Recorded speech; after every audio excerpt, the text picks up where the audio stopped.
waccyy!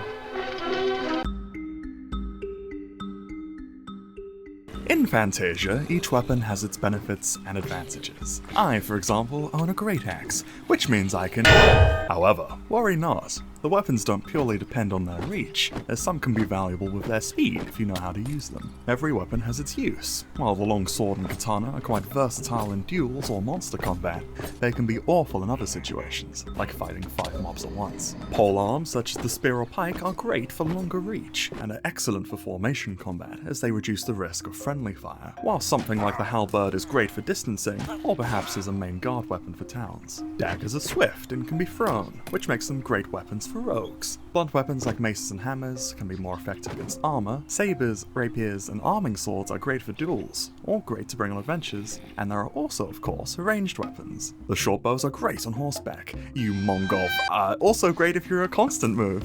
There are also long bows, which have a longer draw time, but can hit hard and have a good range if you have decent accuracy. Crossbows are quite handy too, either if you need a trump card in a tough situation, or if you're defending a castle with your mate. Oh, there are also firearms. Yes, that's right. It does take quite a while to load, but it can be very powerful if you aim it right. There's no one weapon that's best for all scenarios, but there's no weapon that's better than the others either. Combat tactics. So, tactics, or planning in general, are integral to winning a battle. Now, you don't need to have these memorized, as the common folk can quickly learn after their first encounter. Firstly, you can't just bring a Taco Bell Crunchwrap Supreme with you and expect to heal to full health quickly. Instead, you must bring actual healing items with you. Bandages are very cheap to make, same with the other ones like leather bindings for medical herbs. For non-magic users, the suture kit is great. Keep in mind though to use these strategically, as you cannot use them amidst battle. You must be in either a safe position to use them, or win the fight before the next one arrives. Healing potions, or the herbal tonic, are slightly faster ways to heal. The latter, however, regenerates your health instead of healing you in an instant. Other than healing, having a certain diet can benefit you in some ways, especially the proteins and vegetables. In group battles, your team can have a cleric who can actively heal and buff others, but if none of your team has invested in magic, they can have suture kits and heal the other players much more efficiently. An additional element is reduced knockback, which was initially added to prevent stun locking, but introduces an added depth to the combat. This makes the knockback enchantment actually quite useful if you want to ward off mobs. This also makes it so that footwork and positioning is quite important in a duel, and punishes those who recklessly charge towards their opponents. There are countless utilities you can use during combat.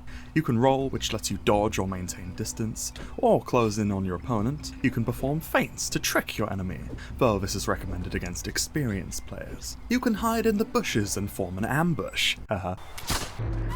Some magic spells can be utilized in combat, though with recent changes to the mod pack, everyone now starts with no mana, which makes magic less accessible, but more rewarding to those who choose to dedicate themselves to their class. To put it simply, combat in Fantasia is very open, and there are many ways you can approach it if you aren't just stabbing them. Which is what I do because I'm British. Encounters can end up like normal Minecraft battles, but with coordination and proper planning, it can be something greater. Not all classes related to combat will be the same. There will be those who are swift and wield sabers, there will be those who have pikes and can always keep your distance, and there will be those who are far away, wielding guns and longbows. As briefly mentioned earlier, horse archery is also a thing, so if you're good with bows, you can become a force to be reckoned with. Even without the bows, you can still use lances to deal a lot of damage on horseback, which means actual cavalry charges. There are a lot of things to do in combat, and we haven't even started on the mages. Shadow Wizard Money Gang, we love casting spells. Mages can either be on the offense or provide support in a group battle, and with how less accessible it is and how much dedication it takes to become one, having a decent mage on your team is extremely valuable. You could say they're the GOAT. And of course, every group needs a leader. And it's not a good idea to recklessly charge in after all. Don't worry, I'll lead you. If you'd like me to lead you to another mod pack, why don't you check out Re-Survival? It's my own mod pack on CurseForge. Thank you to Raggy for letting me voice this.